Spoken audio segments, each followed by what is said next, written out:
Alors bonjour, c'est Fred Tipster du site gagnerfuté.com. Dans cette vidéo, je vais vous proposer deux pronostics pour le vendredi 30 avril. Avant toute chose, vous savez très bien, on va voir les résultats d'hier assez rapidement.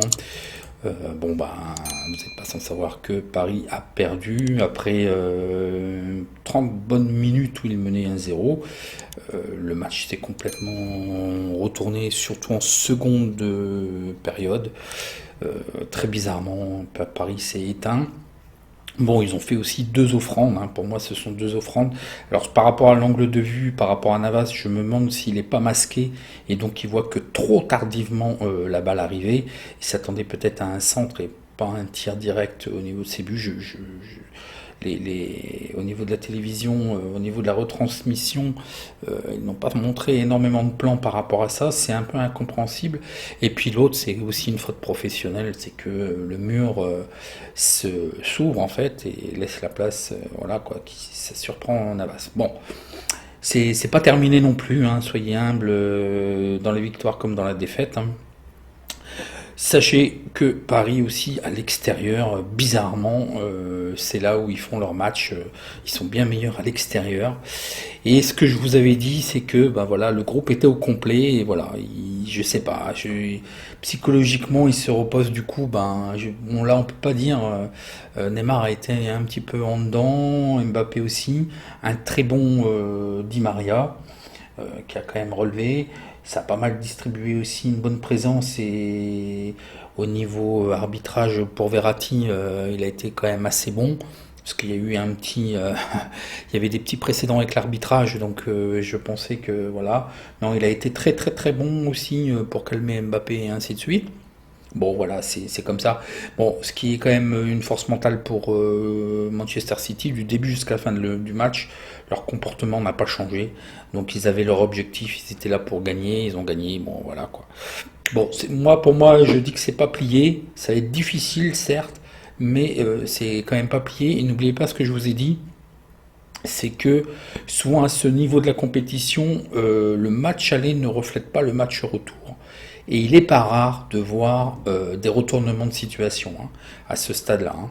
Donc bon, voyons voir. Je vous rappelle aussi que sur la chaîne, donc effectivement, bon, ça plaît beaucoup en fin de compte au niveau buteur. Bon, j'attends vos retours. Donc c'est impeccable. On va faire évoluer. On va surtout se préparer. Là, je préfère que vous observez. Je vais essayer d'établir quelques petites stratégies. Je préfère un petit peu que vous observez. Il y en a qui ont pris des paris, ok, mais qu'on fasse quelque chose de vraiment très bien pour la saison prochaine. Je continuerai à suivre ça. Je vous rappelle, hein, pour aujourd'hui, on a les deux matchs de Ligue Europa. Et puis, on a des nouvelles quand même. Alors, côté Arsenal, vraisemblablement, selon Philippe Bourdouin, parce que je viens de faire la revue de presse, ils en parlent pas trop, et j'ai pas eu accès non plus. Je vais chercher après la vidéo, mais c'est pas grave, je les crois sur parole de toute façon. Philippe Bourdin qui nous dit que selon après la conférence de presse et pendant la conférence de presse, et c'est pareil, j'ai confirmation aussi par Richard, comme quoi en fait la Gazette Aubameyang serait bel et bien là, il serait confirmé. Et d'ailleurs vraisemblablement aussi, Richard nous confirme aussi que en défense, David Luiz et Tierney seraient là. Donc bon, voilà, l'équipe au complet. Alors bon, n'ayez pas peur non plus pour le pronostic. Moi, je vous ai proposé le match nul remboursé 6-1. Moi, je pense que voilà, Villarreal. Et je vous ai dit une petite bêtise aussi. Il y a quelqu'un d'entre vous là qui me dit, bon, c'est le journaliste qui a dit des conneries. Oui, voilà, ouais, il a un pseudo D3 FNC Sky Ruiz. Là, faites simple, pronostic foot, Fred Tipster, gagné futé, voilà, ça c'est un pseudo qui est simple. Non, mais vraisemblablement, je vous ai dit une bêtise suite à la lecture d'un article d'ailleurs, hein. J'ai pas trop confiance, hein. Souvent j'essaie de regrouper en deux ou trois fois parce que, en fin de compte, Moreno a marqué 5 buts dans ses 7 derniers matchs de Ligue Europa, hein. Mais pas 7 sur 7 ou 8 sur 8 comme je vous ai dit. Bon, c'est un détail, mais moi j'aime être précis, et je te remercie de cette information-là. J'avais pas pris le temps de regarder, j'aurais pu en fait, avant de vous dire des bêtises comme ça, de regarder, bon, c'est pas bien grave.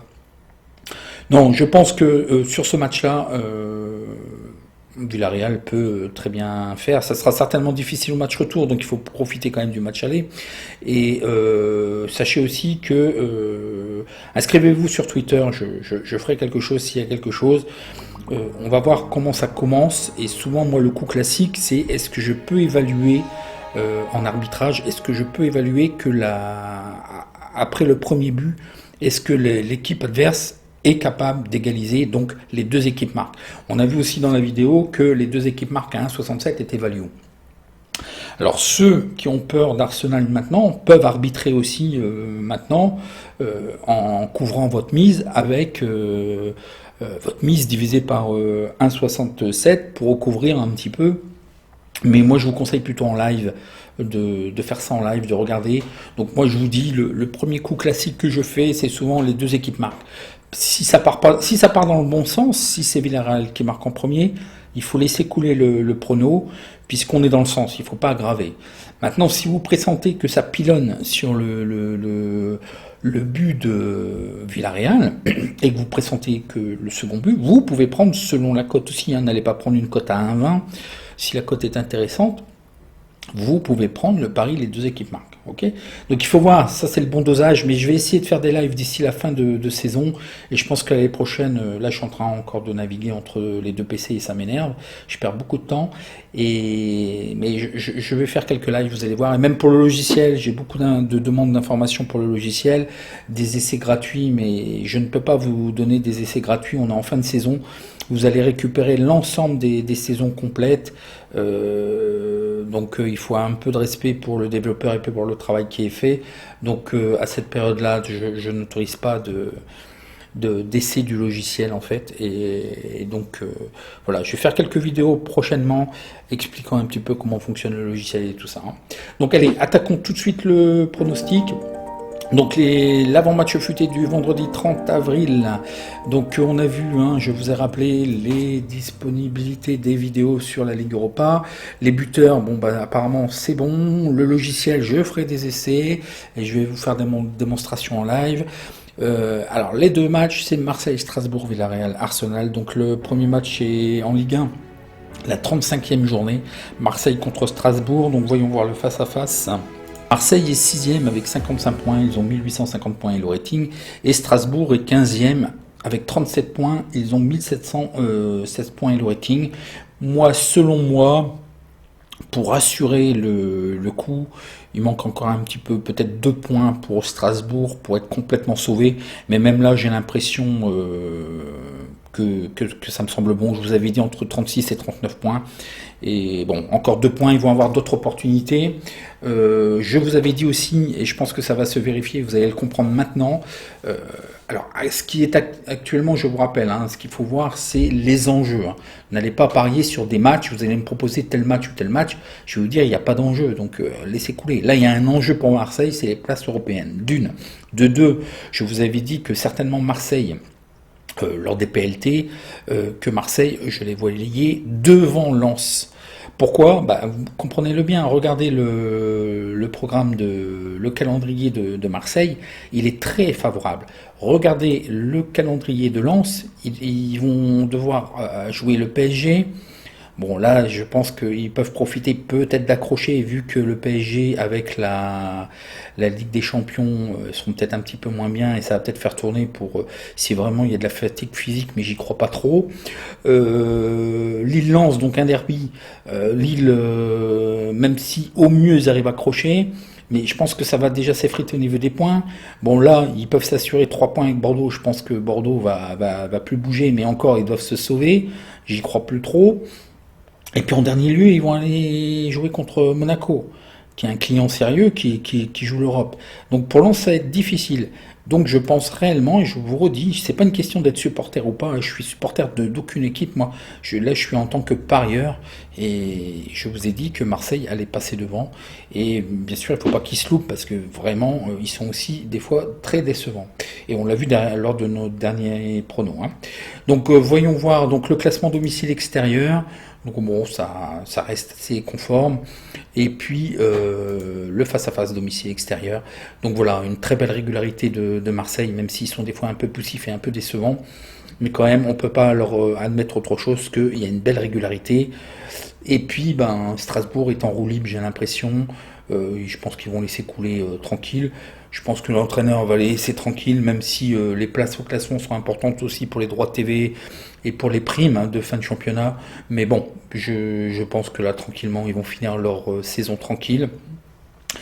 Pour ce qui est de Marseille, donc ils gagnent à 44%, ils font match nul à 29%, ils perdent à 26%, ils font des over plus de 2,5 buts à 47%, de under à 52%, ils marquent en premier à 50%, ils encaissent en premier à 44%, et il y a un rapport de plus 8% sur cette équipe. Pour ce qui est de Strasbourg, donc ils gagnent à 29%, ils font match nul à 20%, ils perdent à 50%, ils font des over plus de 2,5 buts à 52%, de under à 47%, et ils marquent en premier à 44%, ils encaissent en premier à 52%, un rapport négatif sur cette équipe. Donc voyons voir le face-à-face domicile-extérieur. Donc Marseille est quand même beaucoup mieux en plus à domicile. Il reste sur 4 victoires d'affilée. Donc c'est très bien. On en concerne quand même pas trop de buts. On part en dernier lieu contre Lorient où ça a été chaud. Mais voilà, Strasbourg alterne quand même les résultats. L'historique des confrontations nous apprennent. Strasbourg ne l'a plus emporté depuis les 6 dernières confrontations, et en 2019 Marseille l'avait emporté 2-0. Donc voyons voir au niveau effectif. Donc les low ratings je vous les donné, l'alerte algo nous détecte alors bizarrement un petit peu le match nul et le under qui serait value à partir de 1,70. Donc vous allez voir un petit peu au niveau des données. Côté de Marseille, un joueur incertain à ma vie qui serait peut-être de retour, pressenti d'être de retour. Bon, je pense qu'il manquera un petit peu de fond de jeu, peut-être qu'il rentrera les 10 dernières minutes. Ce qui est sûr, c'est un défenseur faisant partie de l'équipe type, Sakai en défense qui sera absent. Somme toute, un dispositif tactique probable en 3-4-3. Donc ça reste conforme, il n'y a pas grand-chose à attendre de pire. Côté de Strasbourg, 2 joueurs incertains qui seraient de retour, c'est pareil, certainement manque de fond de jeu, donc je pense qu'ils vont peut-être jouer une partie de la rencontre. Des joueurs blessés, le gardien remplaçant, un attaquant faisant partie de l'équipe type et un défenseur, et puis un joueur suspendu. Un dispositif tactique en probable en 5-3-2. Pour les statistiques particulières que je vous trouve sur ce match, donc Marseille est invaincu dans ses 6 derniers matchs à domicile en Ligue 1. Lors des 30 derniers matchs à domicile de Ligue 1, Marseille est invaincu à 25 reprises. Marseille a gagné ses 4 derniers matchs à domicile en Ligue 1, ça on l'a vu. Il y a eu 4 matchs consécutifs en Ligue 1 pour Marseille dans lesquels ils ont réussi à marquer au moins 2 buts, ça aussi c'est pas mal. Plus 2,5 buts ont été marqués lors des 3 derniers matchs en Ligue 1 de Marseille. Strasbourg, vous voyez, très peu de statistiques, je vous dis toujours, c'est que cette équipe alterne, donc ils cassent leurs stats.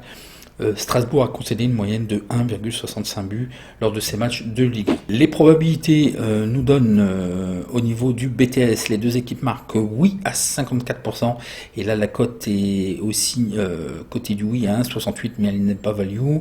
Pour ce qui est du over, du under, là ça me semble un petit peu serré à 51% pour le over, et là les books, il y a une petite divergence et c'est très serré. Les probabilités 1-2 nous donnent 54% la victoire de Marseille, 31% pour le match nul, 15% pour la victoire de Strasbourg, score probable de 0, effectivement c'est ce que je verrai. Mais alors là, bizarrement, au niveau des scores, c'est tout autre chose qui nous est proposé. À part directement après, ça va le 3-1 et le 3-2. J'ai regardé, il n'y a pas d'erreur vraisemblablement, c'est incompréhensible et ça passe directement de 3-1 à 3-2.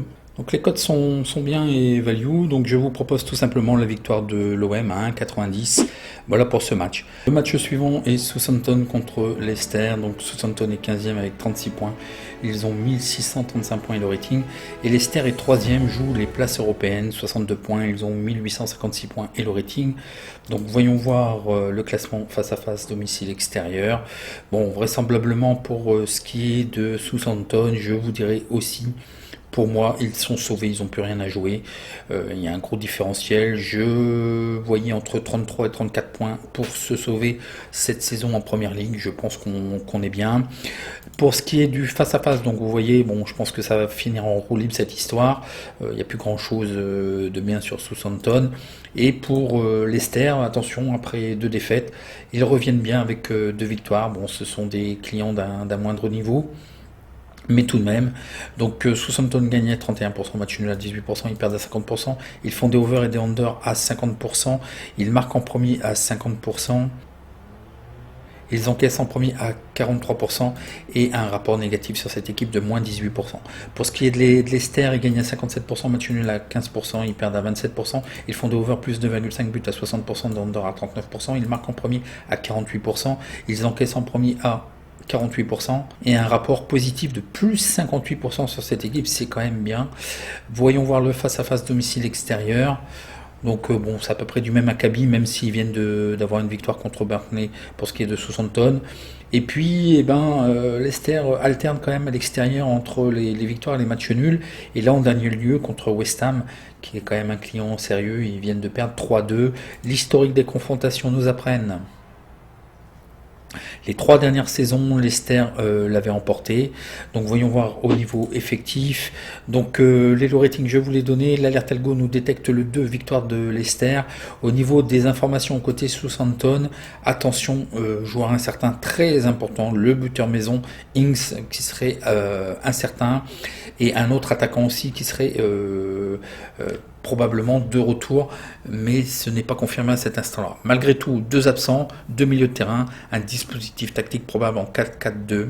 Pour ce qui est de Leicester, un défenseur qui est incertain, et ce qui est très gênant aussi, un milieu de terrain et un défenseur faisant partie de l'équipe type, un dispositif tactique probable en 3-4-1-2.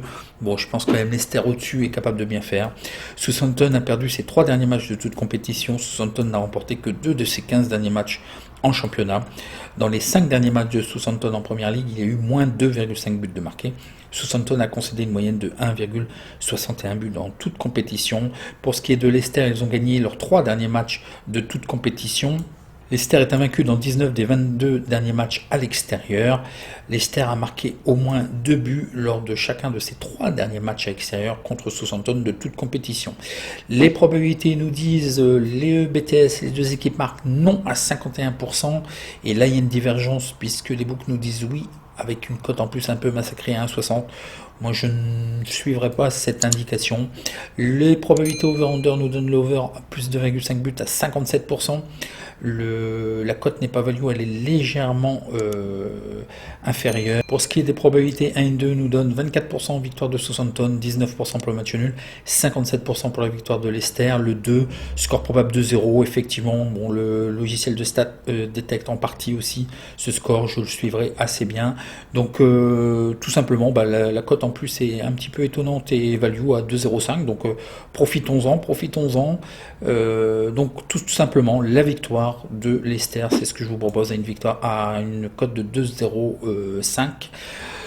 Voilà pour ce match, je réponds à vos questions en commentaire, votre petit like, et puis dites-moi ce que vous allez jouer, ce que vous suivez, et puis si vous avez gagné, faites-moi part de votre retour d'expérience. En attendant, bon match et à demain, merci.